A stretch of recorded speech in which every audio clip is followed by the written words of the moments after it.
ഈ അടിച്ചൂറ്റിയും കഞ്ഞേറ്റൊക്കെ വെച്ചിട്ട് ചോറൂറ്റുന്നത് വടകര ഭാഗത്ത് മാത്രം കണ്ടിട്ടുള്ളൊരു സംഭവമാണ്.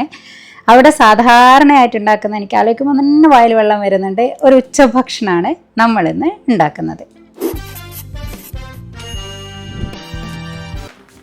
ആദ്യം കറിയാണ് ഉണ്ടാക്കുന്നത്. അതിനിതാ 200 ഗ്രാമാണ്. ഇത് ഞാൻ മുഴുവനായിട്ട് ഇതിലിട്ടിട്ടുണ്ട്. 200 ഗ്രാമാണ് മുതിര എടുക്കുന്നത്. അപ്പോൾ ഇതിൽ കല്ലൊക്കെ ഉണ്ടെങ്കിൽ അതൊക്കെ എടുത്ത് മാറ്റുക. പക്ഷേ ഇപ്പോൾ സാധാരണ ഇങ്ങനെ പാക്കറ്റൊക്കെ ആയിട്ട് വരുന്ന കാരണം കല്ലൊന്നും ഉണ്ടാവലില്ല. അതുകൊണ്ട് തന്നെ നമുക്ക് പ്രത്യേകിച്ച് അതിൽ കച്ചറൊന്നും കളയാൻ ഉണ്ടാവില്ല. എന്നിട്ട് അതെടുത്തിട്ടൊന്ന് വറുക്കാണ് വേണ്ടത്. അപ്പോൾ നമ്മൾ 200 ഗ്രാം എടുത്തിട്ടാണ് വറുക്കുന്നത്. അത് നല്ലോണം വറന്ന് പോകരുത്. നമ്മൾ പായസത്തിനൊന്നുള്ള പോലെ അതുപോലെ വറുക്കരുത്. ഇതൊക്കെ പോലെയുള്ളത് നമ്മൾ എടുത്തിട്ട് കഴിച്ച് നോക്കുകയാണെങ്കിൽ നല്ല ചൂടുണ്ട്. കഴിച്ച് നോക്കുകയാണെങ്കിൽ ഇങ്ങനെ ഒരു ക്രിങ് ക്രിങ് എന്നുള്ള ഒരു അങ്ങനത്തെ ഒരു സൗണ്ടിൽ അങ്ങനെ കിട്ടും. ആ ഒരു വറവ് വരെ വറുക്കുക. എന്നിട്ട് ഇത് നമ്മൾ അപ്പം തന്നെ അതൊക്കെ അറിയാമല്ലോ, ചൂടുള്ള പാത്രത്തിൽ നിന്ന് വേറൊന്നിലേക്ക് മാറ്റുക. എന്നിട്ട് നമ്മൾ എന്ത് ചെയ്യണമെന്ന് വെച്ചാൽ ഇതിനെ എടുത്തിട്ടൊന്ന് പൊടിക്കണം. നമ്മൾ പൊടിച്ചെടുക്കണം. പൊടിഞ്ഞിട്ട് ഭയങ്കര പൊടിഞ്ഞു പോകരുത്, പൗഡറായി പോകരുത്. പക്ഷെ ജസ്റ്റ് ഒന്ന് അതിനെ പൊടിച്ചെടുക്കുക.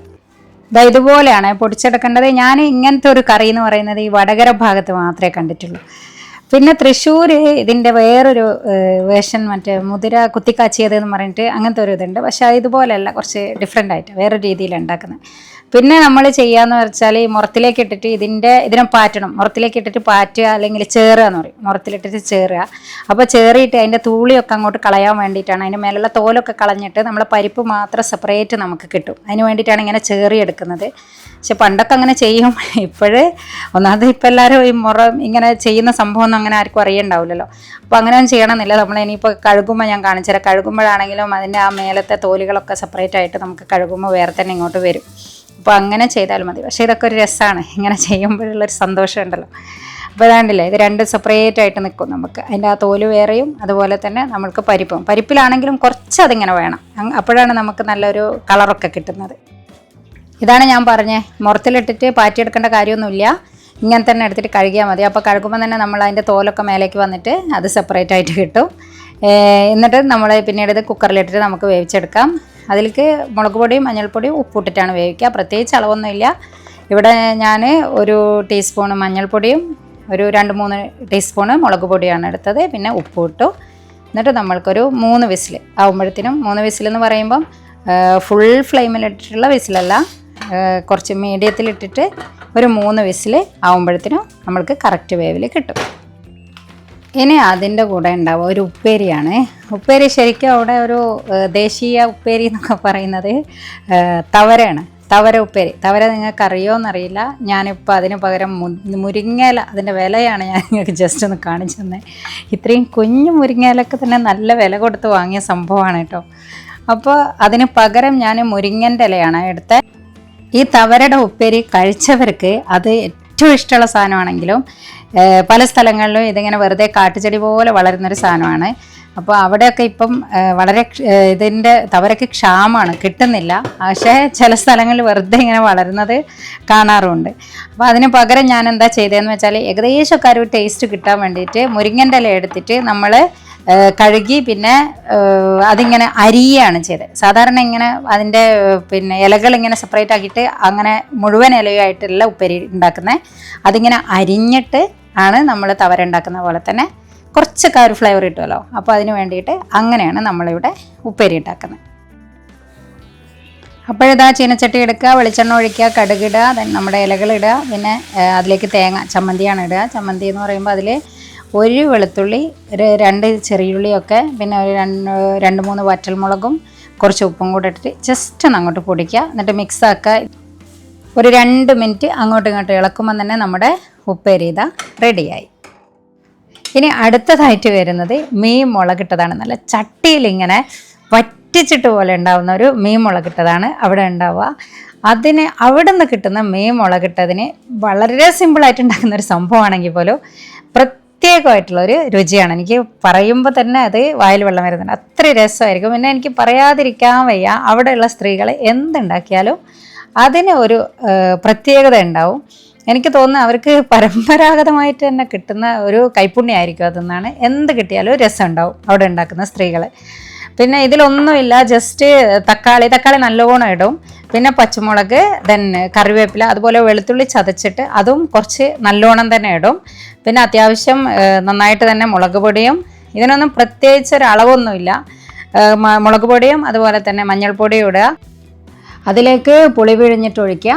ദെൻ വേറെ ഉപ്പിടുക, പിന്നെ കുറച്ച് ഒരു 2-3 കുറച്ച് ഉലുവ ഇടുക.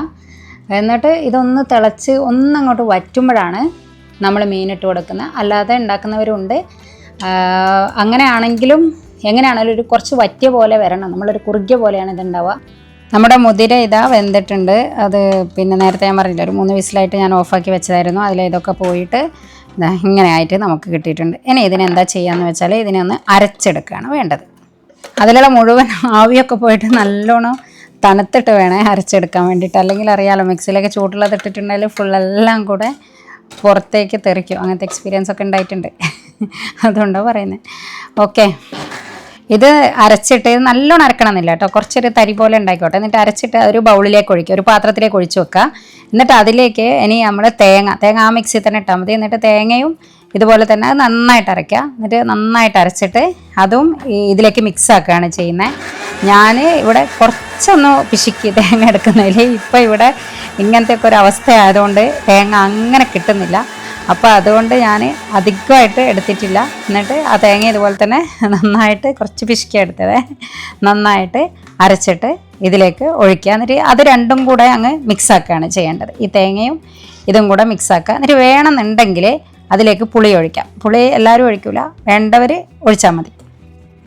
എന്നിട്ട് ആവശ്യത്തിന് ഉപ്പിടുക, ഒന്ന് ടേസ്റ്റൊക്കെ നോക്കുക, രുചി നോക്കുക. എന്ന് പറയുമ്പോൾ എൻ്റെ ഏറ്റവും ഫേവറേറ്റ് കറിയാണ്. അത് കഴിക്കുമ്പം ഇങ്ങനെ കുടിക്കുക ചെയ്യുക, ബാക്കിയുള്ളതൊക്കെ കുടിക്കുകയാണ് ചെയ്യുക. ഇങ്ങനെ കറി ഉണ്ടാക്കുന്ന നിങ്ങൾ വേറെ ഏതെങ്കിലും കറി കണ്ടിട്ടുണ്ടോ? ഈ ഒരു ടൈപ്പ് അല്ലാതെ, അതായത് ആദ്യം തന്നെ എല്ലാം മിക്സാക്കി വെച്ചതിന് ശേഷം നമ്മൾ തൂമിക്കുക, ചട്ടിയിലേക്ക് ഒഴിക്കുകയാണ് ചെയ്യുക. ഇത് നമ്മുടെ അവിടുത്തെ സംഭവം കുറുകി വന്നിട്ടുണ്ട്. അപ്പോൾ അതിലേക്ക് ഞാൻ മീനൊന്നും ഇട്ട് കൊടുത്തിട്ടുണ്ട്. നമ്മൾ മത്തിയാണ് കേട്ടോ. അപ്പം മത്തി അവിടെ ഇട്ട് കൊടുത്തിട്ടുണ്ട്. ഇനി നമുക്ക് കറി സെറ്റാക്കാം. വെളിച്ചെണ്ണ ഒഴിക്കുക. എന്നിട്ട് ഒരു കുറച്ച് മതി, ചെറിയുള്ളി ഒരു 3-4 ചെറിയുള്ളി ചെറുതായിട്ട് മുറിച്ചത് അത് വെളിച്ചെണ്ണയിലേക്ക് ഇടുക. എന്നിട്ട് ഒന്നിങ്ങനെ തൂമിച്ചിട്ട് ഒന്ന് ജസ്റ്റ് ഒരു കളറ് മാറുമ്പം അതിലേക്ക് കറിവേപ്പില ഇടുക. എന്നിട്ട് അതിലേക്കാണ് നമ്മൾ കറി ഒഴിച്ച് കൊടുക്കുന്നത്. ഇതാ ഞാൻ ചോദിച്ചത്, അങ്ങനെ കണ്ടിട്ടുണ്ടോ? പിന്നെ അവിടെയൊക്കെ പച്ചക്കറി ഉണ്ടാക്കുമ്പോൾ ഇങ്ങനെ നല്ലോണം തിളപ്പിച്ചാൽ അതിൻ്റെ ആ ടേസ്റ്റ് കുറയും. അതുകൊണ്ട് അങ്ങനെ തിളപ്പിക്കില്ല. ഇങ്ങനെ നമ്മൾ ആ ചട്ടീൻ്റെ സൈഡിൽ ഇങ്ങനെ തിളച്ച് വരുന്നത് ഇങ്ങനെ കാണൂലേ, ആ ഒരു സമയമാകുമ്പം ഈ സംഭവം അവിടെ ഓഫാക്കിയിട്ട് നമ്മൾ മൂടി വെക്കും.